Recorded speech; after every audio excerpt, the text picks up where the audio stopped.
Olá pessoal, tudo bom? Sejam bem-vindos ao canal. E hoje eu quero fazer um vídeo um pouco mais prático, né? Nem tão teórico ou apologético como alguns outros vídeos e textos, né, que eu desenvolvi, mas hoje ensinar alguma coisa mais prática. Afinal, o que é hermenêutica, exegese e homilética, né? Eu vejo que tem muitos irmãos, principalmente que tem alguns cargos de líder, de pregador, que vai levar uma palavra, que às vezes, esporadicamente ou quase sempre, a pessoa vai pregar em algum lugar, em alguma célula, um grupo, uma reunião, um culto, né? E essas pessoas acabam se interessando por estudar teologia. E quando elas começam a engatinhar na teologia, surgem aqueles problemas que a gente fala que deixa a pessoa um pouco doida, né? E aí a pessoa às vezes se assusta e acaba não continuando a estudar teologia por causa do susto mesmo, né? O que é então a hermenêutica, a exegese e a homilética? Bom, essas são três ciências básicas e principais de quem se quer estudar teologia. Apesar de elas serem básicas e serem principais, ou seja, você tem que reter o conhecimento sobre aquilo de uma forma muito plena, muitas pessoas confundem, até mesmo as pessoas que já são mais experientes na teologia. Então eu gostaria de explicar aqui bem rápido para vocês e dar alguns exemplos do que é cada uma delas, ok? Vamos começar pela hermenêutica. A hermenêutica, ela é uma ciência da teologia, só que ela é mais do que isso. Podemos dizer que a hermenêutica ela é um lema universal que rege toda boa pessoa que gosta de ler. A hermenêutica, ela é o princípio básico de que você não pode ler ou se utilizar ou aplicar um texto bíblico sem dar a ele o devido contexto. Nós não podemos simplesmente pegar um versículo da Bíblia e falar que aquilo é o que nós estamos pensando ou o que nós queremos que ele seja, se nós não analisamos o contexto. Por exemplo, muitas pessoas criticam igrejas mais avivadas com aquela história de que Paulo em Romanos fala do culto racional. Só que o capítulo 11 inteiro de Romanos, Paulo está falando sobre entregar-se a Deus, sobre uma conversão verdadeira, santidade, uma forma de você se entregar 100% a Deus como um sacrifício.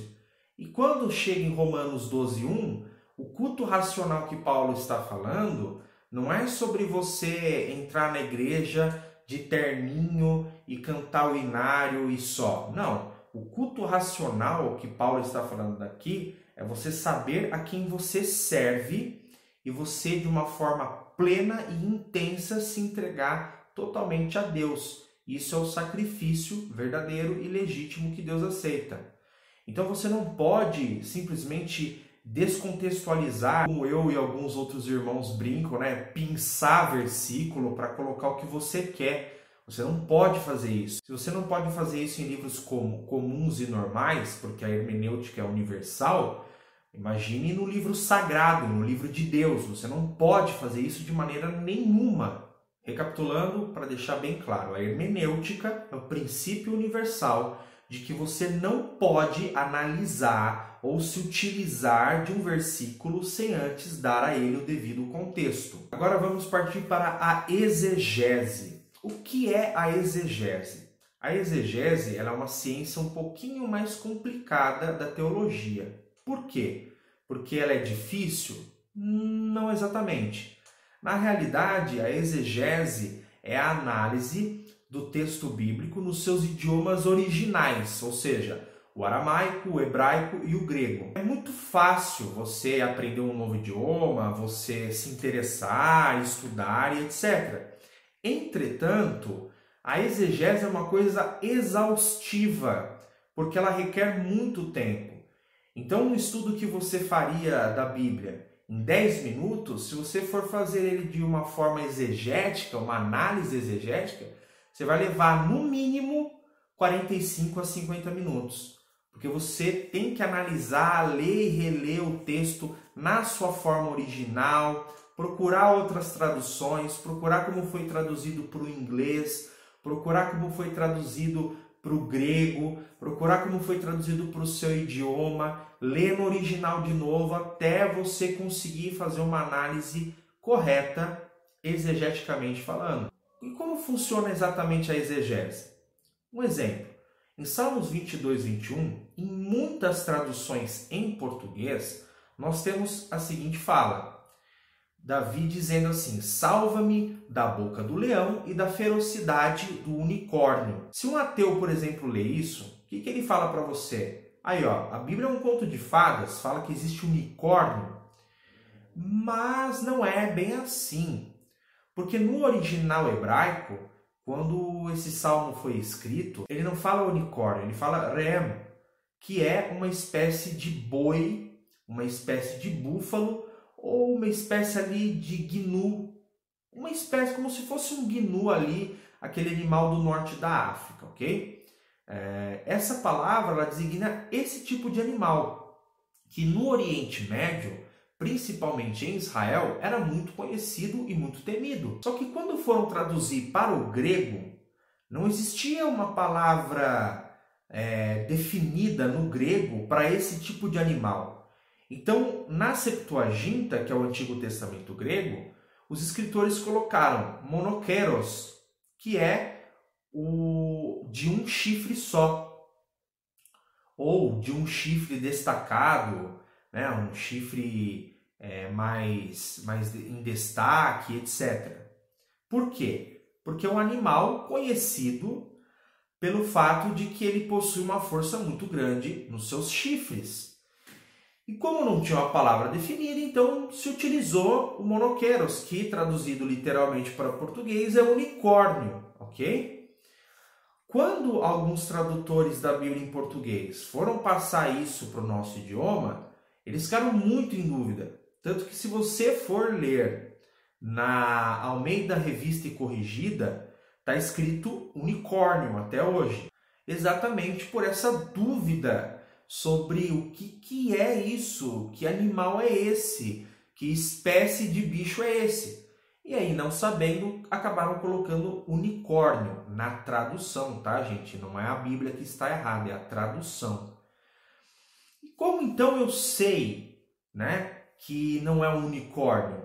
Fazendo análise exegética, verificando o que é rem no hebraico, quantas vezes isso é utilizado no hebraico antigo, no hebraico moderno. Se hoje em dia, no hebraico moderno, ali falado em Israel, as pessoas se utilizam dessa palavra, né? Qual o contexto? Na tradição judaica, nos escritos rabínicos, né? Ou nos escritos teológicos ali do Antigo Testamento, no período do profeta Esdras, tem alguma coisa mencionando a esse respeito? Então você já faz ali uma análise exegética quando você busca encontrar o significado da palavra original. Então, recapitulando, a exegese é a análise textual, a análise palavra por palavra do seu contexto linguístico, ou seja, do seu idioma original, seja ele hebraico, aramaico ou grego. Por fim, o que é a homilética? A homilética é a ciência da aplicabilidade bíblica, ok?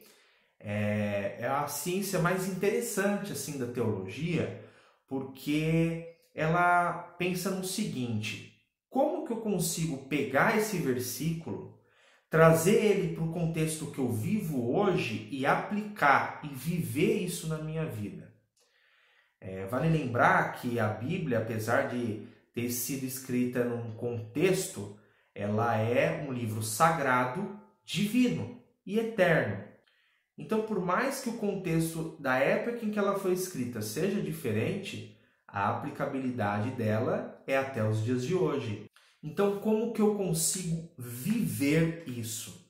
Através do estudo, através da oração, do jejum, do relacionamento com Deus, e assim Deus concederá a você o domínio próprio e o discernimento.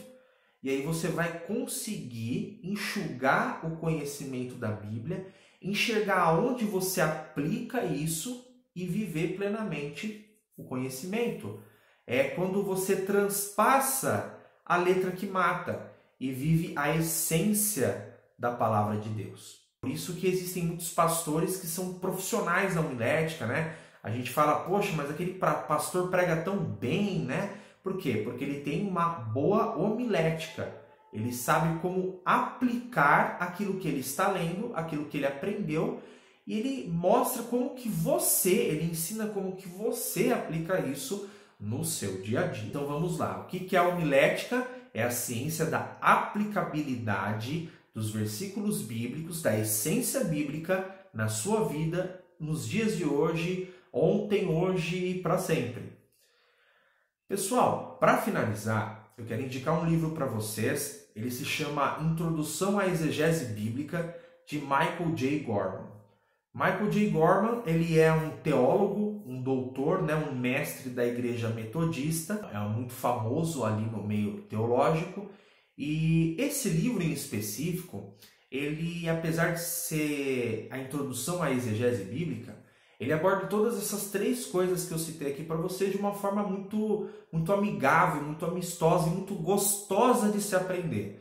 Então, se você se interessar, eu recomendo a vocês esse livro. Eu vou deixar o link aqui embaixo para você comprar, tá? É para comprar, não é para baixar em PDF, tá? Então, por gentileza, tá? É para comprar, não é para baixar em PDF, tá? E é isso aí, pessoal. Se vocês tiverem alguma dúvida, se ficou alguma coisa que vocês não entenderam, pergunta aqui nos comentários, se inscreve no nosso canal, dá uma olhada aí também no nosso Facebook, no nosso Instagram e compartilha esse vídeo para quem mais você quiser, tá bom? Fique com Deus, Deus abençoe vocês e até a próxima.